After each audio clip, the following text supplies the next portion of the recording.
কে কুরবানি দিবে এটাও তো সমস্যা আমাদের সমাজে। কে কুরবানি দিবে, কুরবানি কে দিবে এটাও সমস্যা।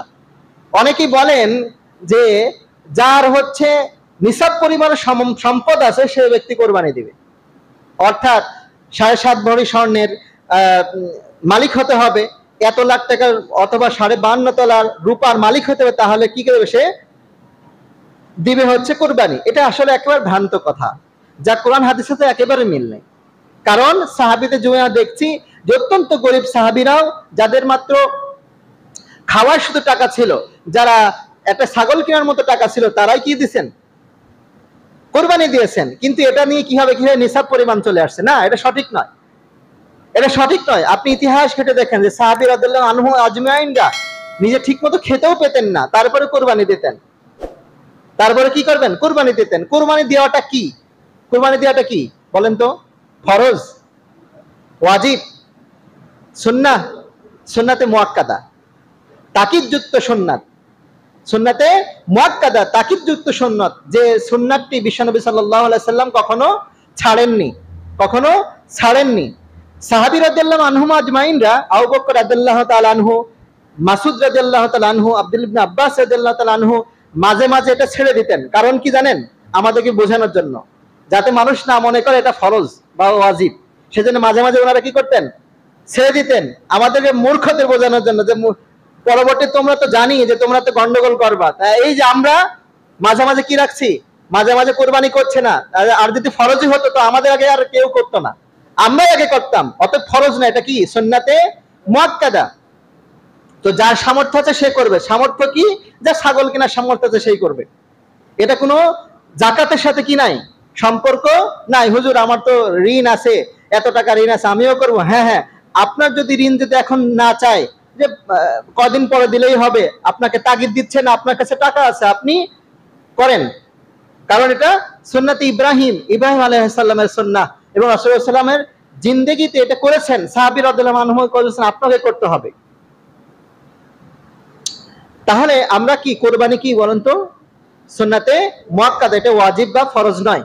এটা মাঝে মাঝে ছাড়তে পারেন, আর সবচেয়ে যার সামর্থ্য আছে সে এটা করবে। অতএব আপনি যদি উসুলুল হাদিস না পড়েন, এই হাদিসের যদি জ্ঞান না থাকে, তাহলে আপনি বলেন হুজুর এটা হলো না ওটা হলো কেন, এটা হলো না ওটা হলো কেন।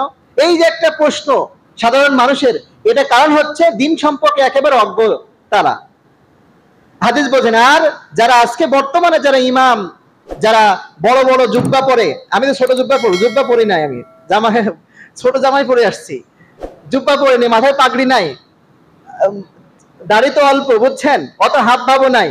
হ্যাঁ, তো এই যে হুজুরা বলবে যে এই যে বড় বড় হুজুরদের মনে হয় এরা অনেক অনেক বেশি জানে। না না, আমি হাদিসে অনার্স করছি বর্তমানে। তো হাদিসের যে কত বিষয় জানতে হয় আপনাকে, কত বিষয় আপনাকে লেখাপড়া করতে হবে। 17 বছর লেখাপড়া করছে মাদ্রাসায়, তারপরে উস্তাদের কাছে প্রশ্ন করা লাগে, উস্তাদ জি, মুহাদ্দিস সাহেব এটা কি, ওটা কি, হুজুর ওটা কি, বুঝতে পারি না। আর আপনি 2টা চটি বই পড়লেন আর ইসলাম শিখে গেলেন। আর অধিকাংশ ইমামরা হচ্ছে অজ্ঞ, কারণ এরা যেমন তেমন করে লেখাপড়া করে এসে, ইফতা পড়ে এসে, 1.5 বছরে ইফতা পড়ে এসে এরা বড় মুহাদ্দিস ছেড়ে যায়, মুফতি পড়ে যায়। এই মানুষগুলো মানুষকে পথভ্রষ্ট করছে। আল্লাহ তাআলা আমাদেরকে অজ্ঞ মূর্খ এই ইমামগণ থেকে আমাদেরকে রক্ষা করবে, আল্লাহুম্মা আমিন। সম্মানিত উপস্থিতি, সময় সংক্ষিপ্ত। তাহলে আমরা কি করব? সিয়ামে আরাফাতে কোন দিন রাখবো? 5 তারিখে রাখবো। আজকের 5 তারিখে, জুন মাসের কয় তারিখে রাখবো? 5 তারিখে ইনশাআল্লাহ রাখবো। কেউ কেউ 6 তারিখেও রাখতে পারেন, যেহেতু 7 তারিখ আমাদের কি ঈদ না, 7 তারিখে ঈদ। সম্মানিত উপস্থিতি, তারপরে আমরা আসবো ইয়ামুন নাহার, অর্থাৎ কুরবানির দিন। তাহলে আমরা প্রথমে কি করলাম, এটা আমরা আবার রিভিশন দিই, মনে থাকতে হবে, তাহলে সামনে গিয়ে লাভ নাই। প্রথমে আমরা কি করব? তাকবীর পাঠ করব। এই দিনগুলোতে সবসময় তাকবীর পাঠ করব, ঠিক আছে? এবং আরাফাত দিন থেকে, ফজর থেকে আমরা শুরু করে জিলহজ মাসের 13 তারিখ পর্যন্ত আইয়ামে তাশরিক বলা হয়।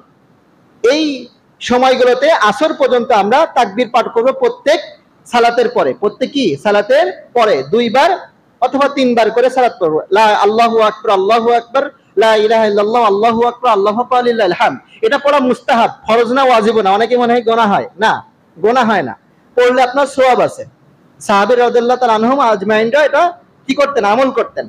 অনেকে ওয়াজিব মনে করে, না পড়লে গুনাহ হবে না, না পড়লে গুনাহ হবে না, কিন্তু আপনার পড়াটা উত্তম, কারণ রাসূলের সুন্নাহকে জিন্দা করা এটা অত্যন্ত সওয়াবের কাজ। রাসূলের সুন্নাহ মানা, তাহলে আপনার ঈমান বাড়বে, আপনার সওয়াবের পাল্লা ভারী হবে। যে সময়তে আপনি একটা সওয়াবের জন্য মানে দৌড়াদৌড়ি করতে থাকবে, সেই দিন না জানি এই সওয়াবটা আপনার মিজানের পাল্লাটা ভারী করতে পারে। সুবহানাল্লাহ বিহামদিহি। সেজন্য আমরা ইচ্ছা করে